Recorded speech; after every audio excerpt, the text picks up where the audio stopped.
Easy சம்மந்தமான maths பார்த்துட்ருக்கோம். 100லிருந்து 10ஐ எத்தனை முறை கழிக்க முடியும் அப்படிங்கிறது கொஷின். ஓகேவா? திரும்பி ரிப்பீட் பண்ணுறேன். 100லிருந்து 10ஐ எத்தனை முறை கழிக்க முடியும் அப்படிங்கிறது கொஷின். ஓகேவா? ஃபஸ்ட்டு 100ல் எத்தனை 10 இருக்குன்னு தெரியணுமா நம்மளுக்கு? அப்போ 100 மைனஸ் 10. அப்போ என்ன கிடைக்கும்? 90. அடுத்து திரும்பி என்ன பண்ணுறோம்?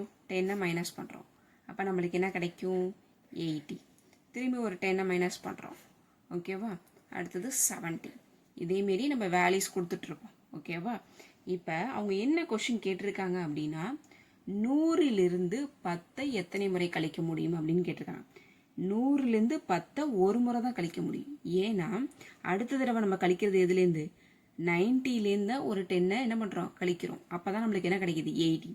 80லேருந்து ஒரு 10ஐ கழிக்கிறோம். அப்போ 70. 100லேருந்து எத்தனை 10ஐ ஒரு முறை தான் கழிக்க முடியும். ஓகேவா? அடுத்தது 90லேருந்து தான் 10ஐ கழிக்க முடியும். அப்போ ஆன்சர் ஈக்குவல் டு